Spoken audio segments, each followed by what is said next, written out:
Salut, j'espère que tu vas bien. Je suis très contente de te retrouver pour ce rendez-vous bien-être Rose Bouddha. Je m'appelle Madeleine. Euh, J'aimerais savoir dans quel état d'esprit tu te trouves en ce moment. Commente en bas. Dis-moi comment ça va. Est-ce que tu te sens calme? Est-ce que tu te sens excitée, stressée, joyeuse, triste? J'aimerais savoir dans quel état d'âme tu te trouves en ce moment parce que on s'apprête à vivre un week-end tout doux, un week-end de cocooning ensemble.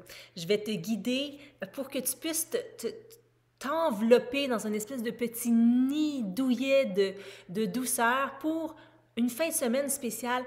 Même si tu as des enfants, même si tu es dans une famille, qui a des gens autour de toi, tu peux réussir à te cocooner, donc te chouchouter et te permettre de vivre un week-end de tout doux. Et si tu habites seul, eh bien, encore mieux parce que vraiment tu pourras être dans le silence et profiter de ce temps pour toi. Donc, installe-toi confortablement.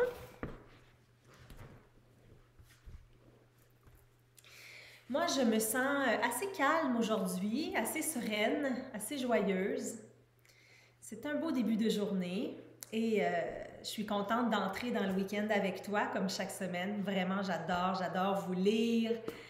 J'adore savoir que vous êtes là, en fait. Tu sais, que je ne suis pas toute seule à parler comme ça, que c'est reçu, que c'est entendu, que c'est écouté et que ça vous fait du bien. Puis ça, vraiment, ça me fait du bien parce que vous me nourrissez.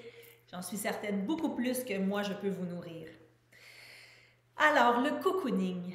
Moi, quand je pense à ça, je pense tout de suite au hygge. Connaissez-vous ça? Je sais que je ne le prononce pas bien, là, mais ça se prononce comme hygge, ou je ne sais pas trop, ou hygge.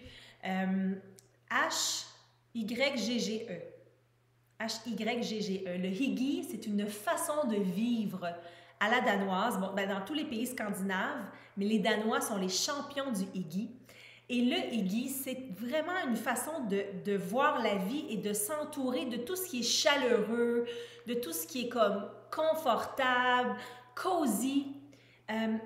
Ils ont développé ça notamment parce qu'on gèle, un peu comme ici au Canada.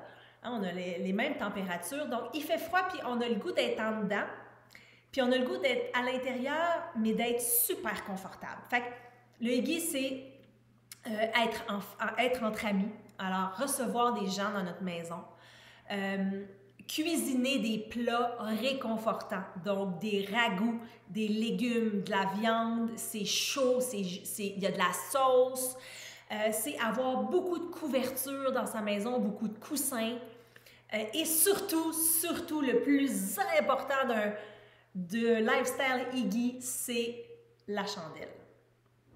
Les Danois sont les champions mondiaux de consommation de chandelles. Il y a toujours au moins 3 chandelles dans une maison danoise, à ce qu'on raconte, d'allumer. Donc, on allume des chandelles. Puis vous savez ce que ça fait tout de suite d'allumer une chandelle? Tu sais, ça change l'ambiance, ça chalorise. J'invente des mots. Ça rend l'endroit plus chaleureux. Et je dois te parler de notre chandelle Rose Bouddha parce que moi, j'en brûle des chandelles beaucoup. Et chez Rose Bouddha, on offre une chandelle qui est rechargeable. Donc, quand tu as terminé, tu la mets dans le congélateur, la cire va geler, tu la sors avec le fond, là, tu sors ça avec un couteau à beurre, puis tu peux mettre ta recharge dans ton pot. Donc, pour ne pas toujours jeter des pots.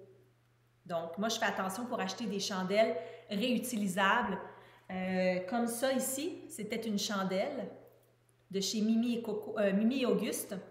Et après, tu peux faire une tasse à café avec. Fait que, vous voyez, je me suis fait un beau latte dans ce qui a déjà été ma chandelle. Puis ça, c'est la version noire. Oups!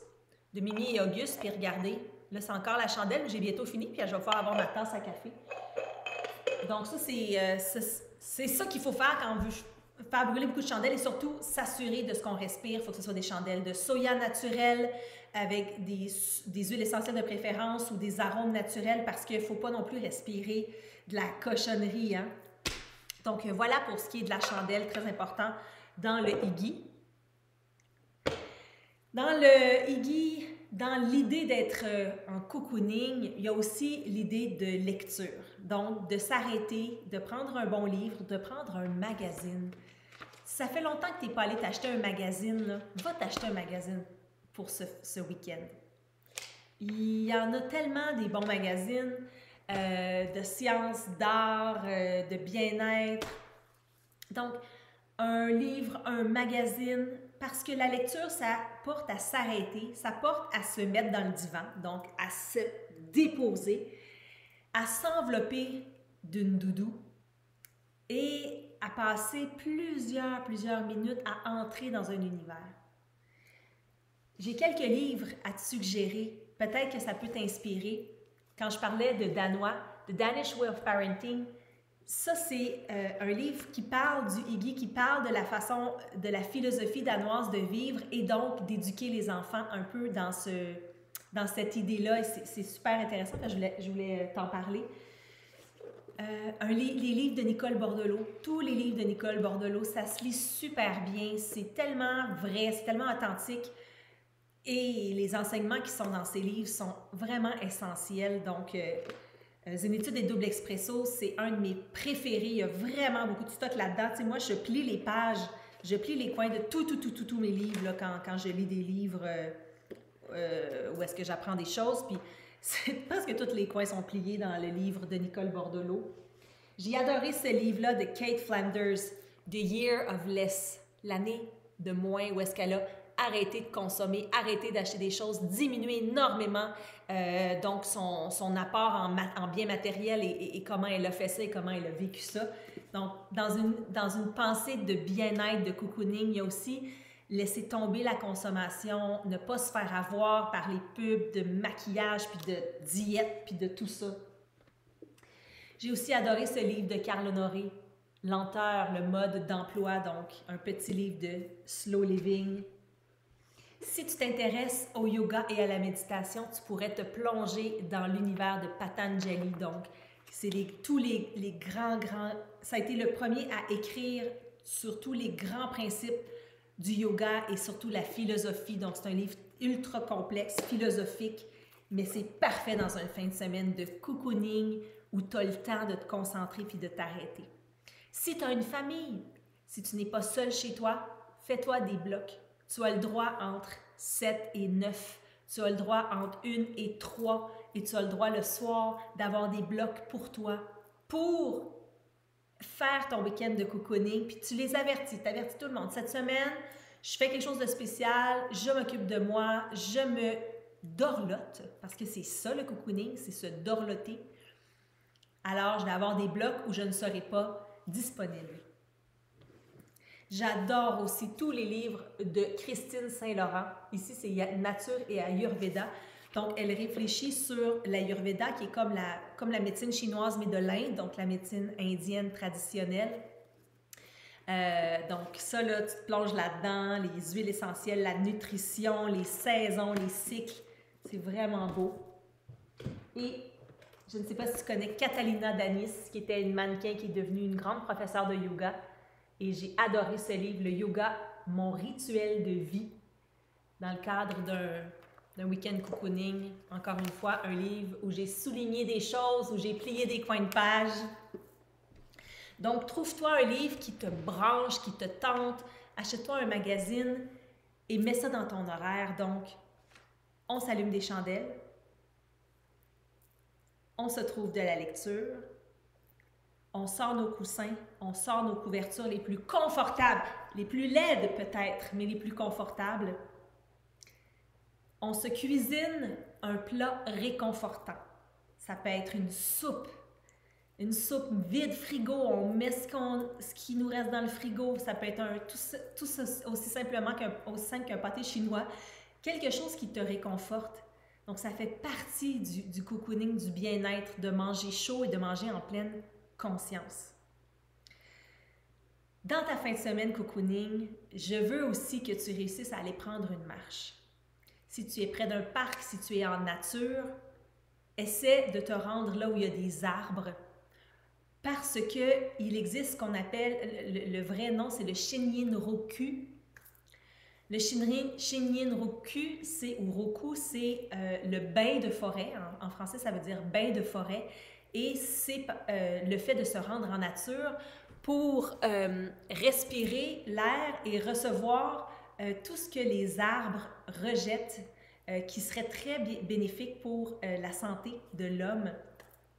Donc, tous les bienfaits qui sont associés à être en nature. Donc, si tu es capable d'aller prendre une marche, puis c'est pas grave si tu es en plein cœur d'une ville, fais ta petite marche, ton trajet habituel. Mais vraiment, le fait de s'habiller, de sortir, de pas faire rien d'autre, surtout, n'écoute rien, ne sois pas sur ton téléphone, bien entendu.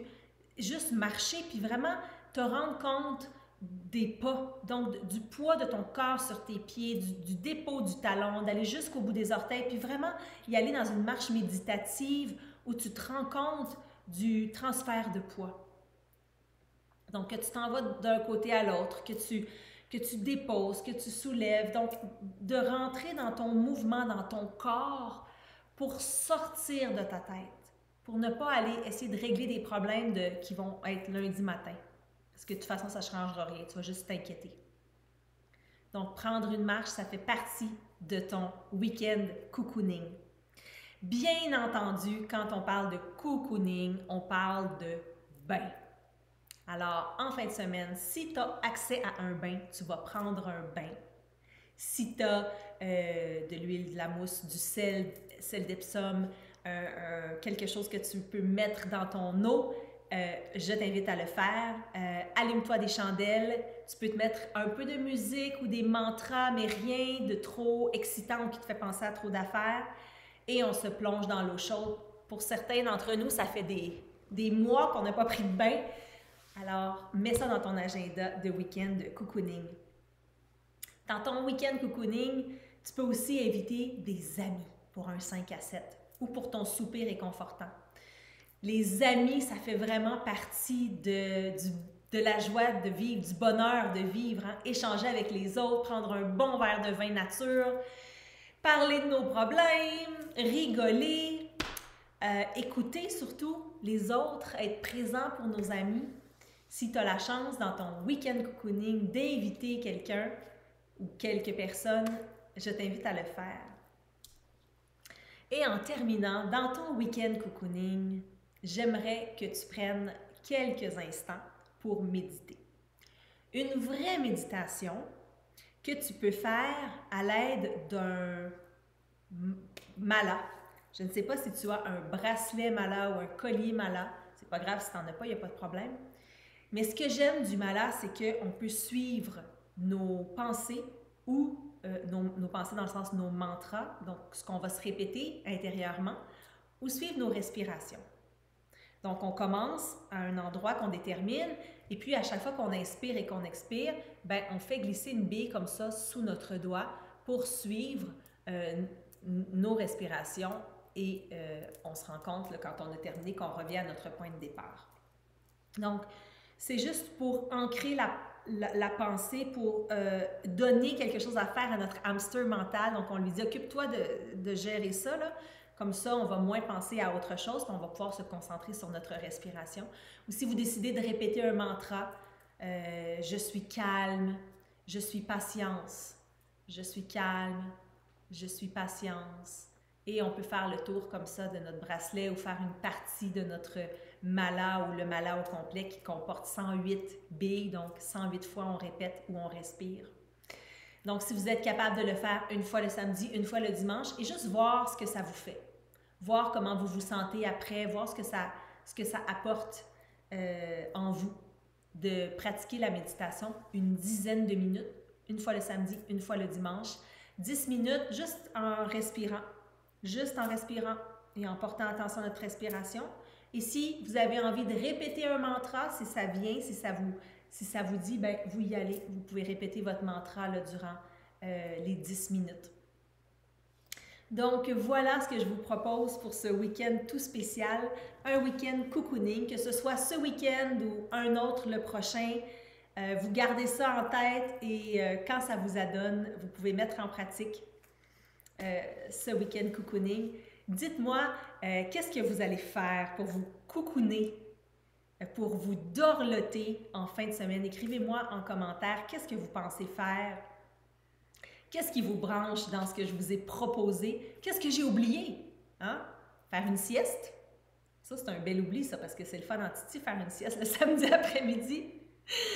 Et à travers ça, bien sûr, une petite brassée, et on fait l'épicerie, et on ramasse les bébelles.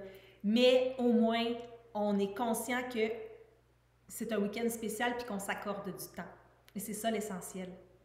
Parce que pour être là pour les autres, pour être là pour notre famille, pour être là pour nos enfants, il faut être bien d'abord. Hein? D'abord, si on est brûlé, on ne servira pas à grand-chose.